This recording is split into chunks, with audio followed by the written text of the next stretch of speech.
We're going to have another catastrophe sooner than later. It'll be bigger than 2008, but the next one's going to be strike 3. We've had 2 warnings. They've been ignored. The 3rd time, it's game over. We are entering a period of financial crisis that is the greatest the world has ever known. The wealth transfer that will take place during this decade is the greatest wealth transfer in history.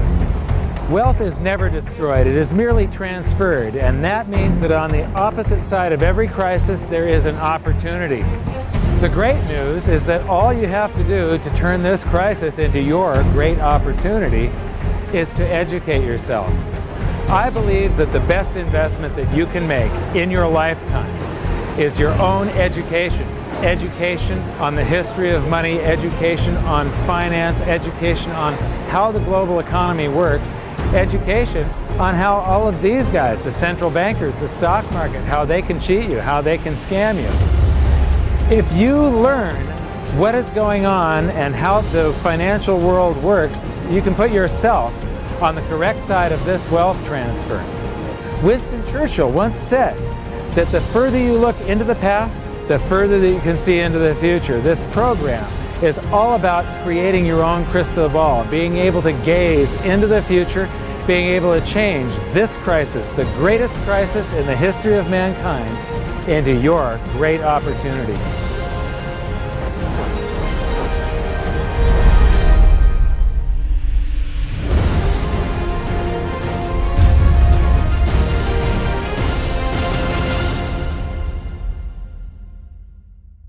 Hi. In the last episode of Hidden Secrets of Money, I spoke with Harry Dent about deflation and the reason that we both feel that it's absolutely inevitable. In the bonus feature, I talked with Harry about some of our differences, and he believes that it's going to be a long, drawn-out deflation. I believe it's going to be a very short-lived deflation, followed by potentially a hyperinflation. And the reason is something we're going to talk about in this episode, and it's velocity of currency. And that is all controlled by psychology. I'm very fond of saying that the economy is both psychological and psychological. It runs in waves and cycles, and those waves and cycles are very logical because of the psychology that's going on behind it, and that psychology controls the velocity of currency. Now, I like to teach through the looking glass of history, so I'm going to read you a little bit of my book because there's a perfect example of this in the Weimar hyperinflation.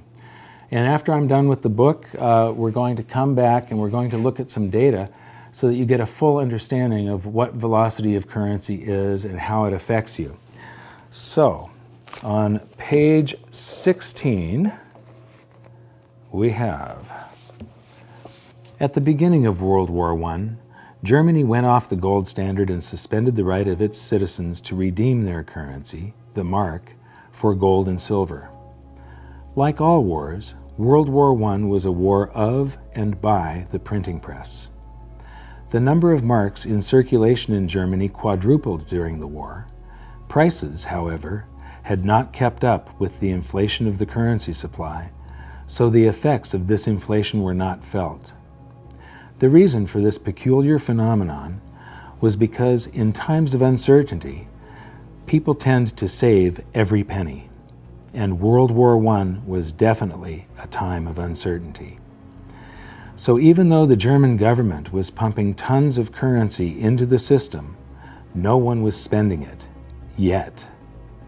But by war's end, confidence flooded back along with the currency that had been on the sidelines, and the ravaging effects worked their way through the country as prices rose to catch up with the previous monetary inflation. Just before the end of the war, the exchange rate between gold and the mark was about 100 marks per ounce. But by 1920, it was fluctuating between 1,000 and 2,000 marks per ounce. Retail prices shortly followed suit, rising by 10 to 20 times. Anyone who still had the savings they had accumulated during the war was bewildered when they found it could only buy 10% or less of what it could just a year or two earlier. Then, all through the rest of 1920 and the first half of 1921, inflation slowed, and on the surface, the future was beginning to look a little brighter. The economy was recovering. Business and industrial production was up. But now there were war reparations to pay, so the government never stopped printing currency. In the summer of 1921, prices started rising again, and by July of 1922, prices had risen another 700%. This was the breaking point, and what broke was people's confidence in their economy and their currency. Having watched the purchasing power of their savings fall by 90% in 1919, they knew better this time around. They were smarter. They had been here before. All at once, the entire country's attitude toward currency changed. People knew that if they held onto their currency for any period of time, they'd get burned. The rising prices would wipe out their purchasing power. Suddenly, everybody started to spend their currency as soon as they got it. The currency had become a hot potato, and no one wanted to hang on to it for a second. Now, on the next page, I talk about the front page of the New York Times 1923, and I reference some information there. And I just happen to have a reprint of the front page of the New York Times from 1923. And there's an article here about the German hyperinflation. But what I find more interesting than that is the entire paper is this wonderful time capsule.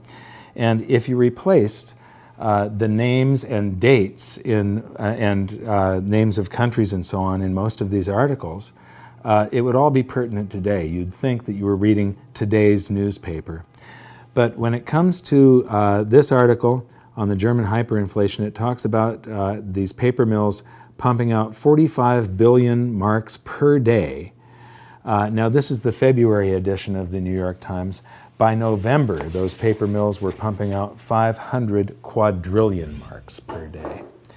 So now we're going to take a look at velocity and how it could affect us in the future.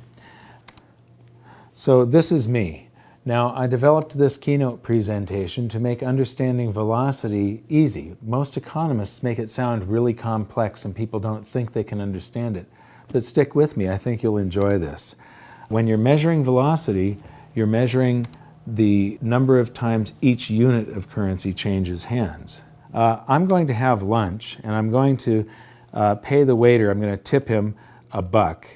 And then he parked in a red zone that morning, so his car got towed. He's going to have to take a cab home, and he's going to pay that cab driver that same dollar when he gets to his destination. Then later on that day, the cab driver is going to have to fill his cab with gas, and he's going to use that same dollar again as part of the payment to pay for his tank of gas. So that dollar was used in 1, 2, 3 transactions. It had a velocity of 3 that day. In other words, $1 bought $3 worth of goods and services. Now we're going to kick this up a notch, and we're going to call this a country of 10 people, this economy of just 10 people, and their currency supply is $1. That's the only dollar that exists. And it circulates once, and so you've got $1 times a velocity of 1 equals a GDP, the size of the economy, is $1. If it circulates twice, it's 2, 3, 4, 5, 6, 7, 8, 9, 10. So $1 times a velocity of 10, or 10 transactions, equals a $10 GDP, the health of that economy. Now, if you expand the currency supply, we've given each one of these people $1. If they all make a transaction, there has now been 10 transactions, but each dollar was only involved in one of them. So it's a currency supply of $10 times 1 transaction each equals a $10 GDP. So even though you've got 10 times the currency supply, the economy has the same vibrance. There was 10 transactions, it equals $10. Then we have a second transaction, a third, a fourth. This could be a healthy economy. It could also be an economy running into hyperinflation. Keynesians, that's the type of economists that are running the modern day economy, believe that you can create a healthy economy by changing this figure here. the size of the currency supply. So the Federal Reserve thinks that by adding currency to the economy, that they're going to be able to stimulate it and make the economy grow. And the thing is, it isn't the quantity of currency, it's the amount of goods and services that are created in that country that determines the country's level of prosperity. So if you just add a bunch of currency, all it's going to do eventually is drive up prices. Velocity will slow at first, and that's what we're seeing now. Well, the same thing happened in Weimar Germany. This is the entire hyperinflation from the beginning of World War I in 1914 until the end of 1923. And most economists are attracted to this big hyperinflation on the end. But one thing I discovered when I was writing my book is that there's almost always a pre-hyperinflation hyperinflation. And we see one here, where there's this rise of prices and quantity of currency, and then it levels off for a little while, and then rises again. And this has to do with the psychology. This is the time where I said those people had been there before and experienced that. I'm going to zoom up on it. And so here you see the currency supply increasing. So they're doing monetary inflation, but prices stay level, and the price of gold actually dropped toward the end of the war. But as soon as the anxiety is lifted from the population and they start feeling better, all of that currency comes out of hiding and people start making transactions, and velocity picks up, and prices, and the price of gold especially, just rose dramatically and then leveled off some 16 times higher than they were originally. Notice that the currency supply is growing at a certain rate, the prices are delayed, and then bam, they rise to meet it and exceed it, and then stabilize to account for that quantity of currency. Now back to this original chart here, what I find interesting is that during the war it lagged, and then it caught up and matched the currency supply, but then as they kept on printing, velocity started to exceed the currency supply. So prices started to rise faster than they were printing currency, and that's the end game for a hyperinflation. The big lesson here is that the people who owned gold and silver instead of the national currency came out relatively unscathed, or even made huge gains in their purchasing power. Now, this is the US currency supply from 1918 until today. And we've created all of this currency, but we haven't seen any ravaging inflation yet. And that is because velocity has fallen to compensate for the creation of currency. But there will come a time when the psychology of the country changes, and you will see, after this short-term deflation, where velocity falls even further, you will then see the velocity pick up and prices will rise. And I believe that we will go into a hyperinflation because they're going to create more currency than this. And that currency is going to be sitting there, and velocity will have slowed and slowed and slowed to compensate it until something changes psychologically. The beginning of every hyperinflation looks like everything is okay again. Mm-hmm. The economy gets better, velocity picks up, and that's the really danger point, and nobody can see it as velocity starts picking up. Right, well, of course, there's a name for that. It's called money illusion, which is before the inflation really kicks in and either gets extreme or turns into hyperinflation. There is this feel-good period where, there's more money around, and, unemployment's dropping and people feel more prosperous. The prices haven't quite skyrocketed yet. It's all illusory because it'll go away once the price level adjusts. But there is that kind of, period in between, and it is a feel-good period, but it doesn't last very long.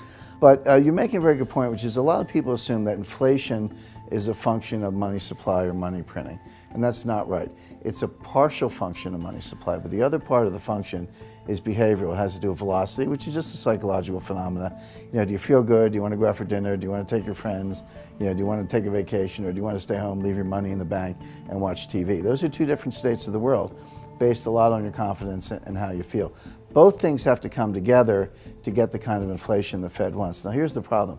They can make the money supply whatever they want. They're certainly printing trillions of dollars, we understand that. So far, they have not been able to bend the velocity curve. They have not been able to get you and me and everyone else in America and around the world to spend more money. But let's say they do. They change the psychology, they change the behavior. Once you change it, it's very hard to change it back. It's not like throwing an on-off switch. I mean, it's taken years for the Fed to kind of try to inject an inflation scare, try to get some inflation. But what if it actually comes? What if inflation goes from 1% to 3% in a matter of 6 months and stays there and looks like it's going to 3.5%? Well, the next stop is 10%. It's not, the Fed thinks they can dial it back down to 2.5%, which is what they say they want.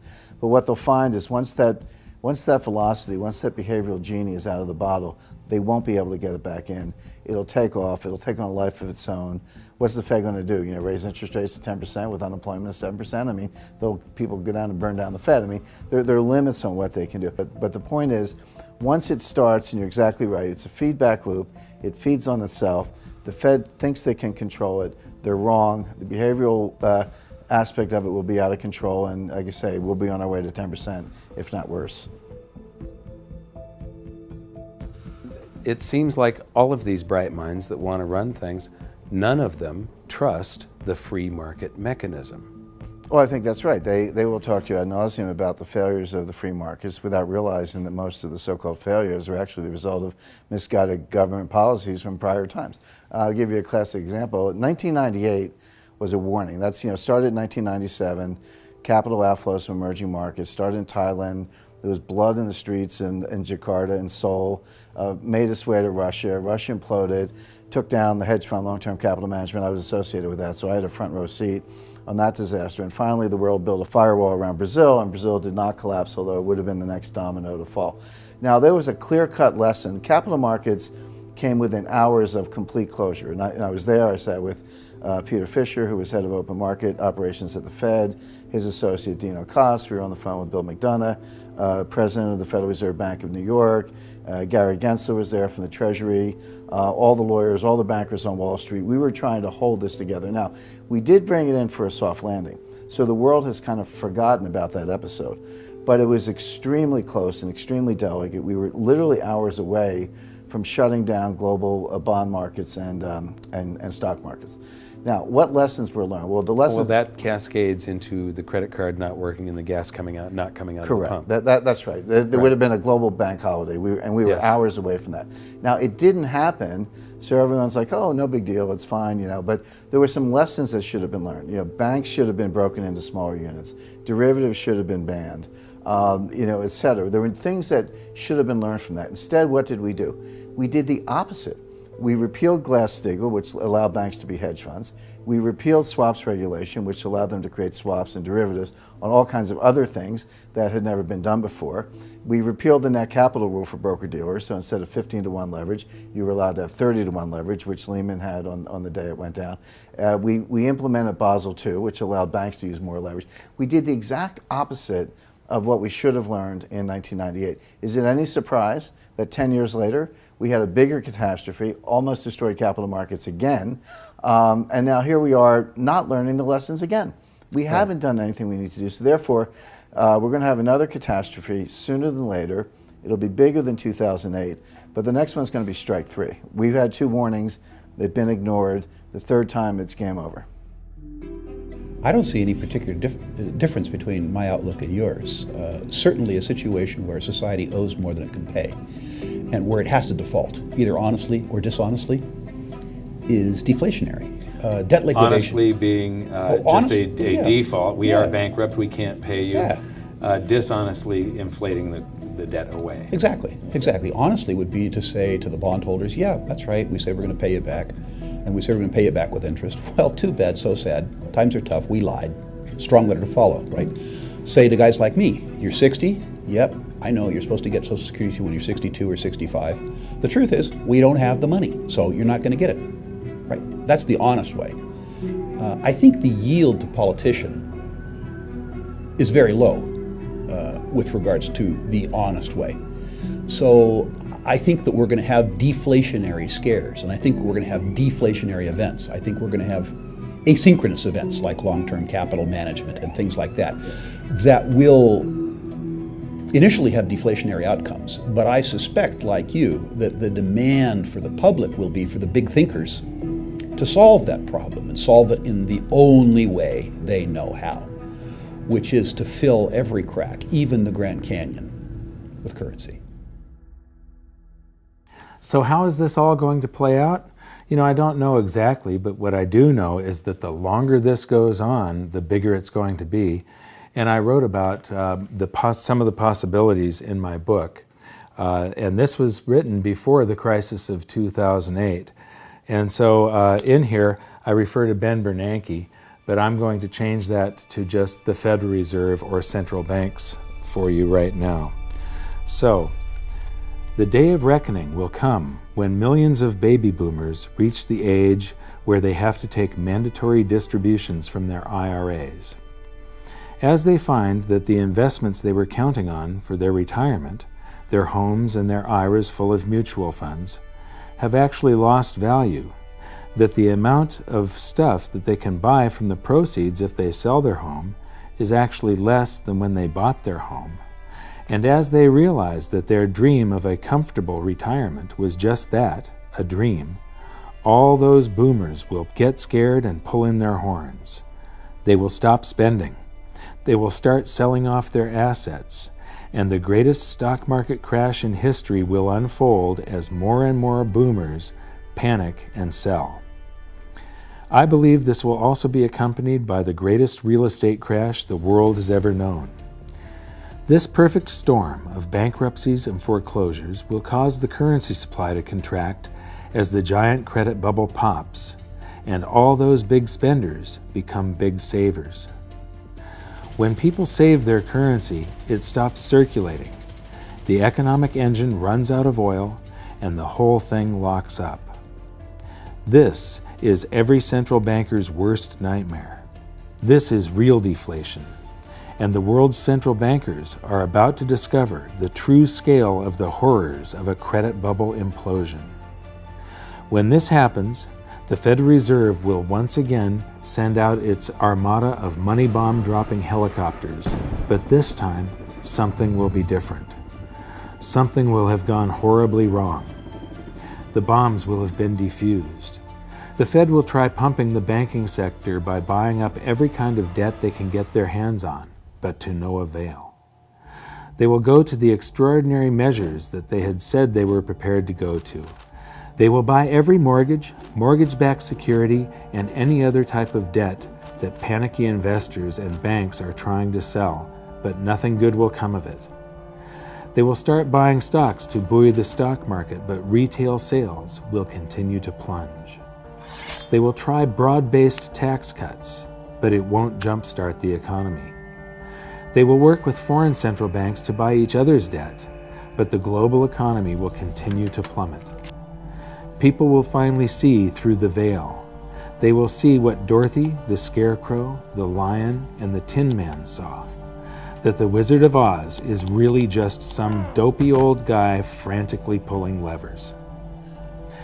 Remember when we talked about how during World War I, the Germans increased their currency supply by 400%, yet there was no price inflation because of the public's anxiety over the war and the uncertainty of their future?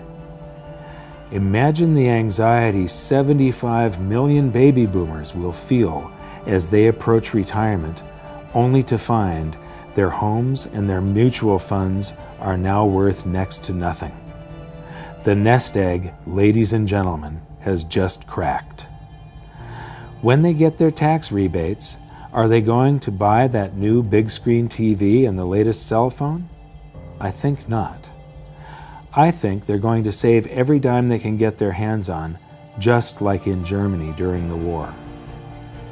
But there will be a point at which a threshold is reached. For each income class it will be different. It will be the point where they feel that they've finally got enough saved for retirement. For some it will be $100,000, for others it will be $1 million, and for others still it will be $10 million. The Fed knows there is a point where they'll finally feel safe enough to replace that aging computer and maybe get that new TV. At this point, the boys at the Fed will buy enough government debt to fund tax rebates for all the taxes in the previous year, but still, nobody will buy that new car. The threshold the Fed is looking for will not be reached. Then, in not-so-quiet desperation, the Fed will say, "Screw the helicopters, send in the bombers." And as the shadow of millions of stealth currency bombers darken the skies, currency will begin to fall like rain in the desert.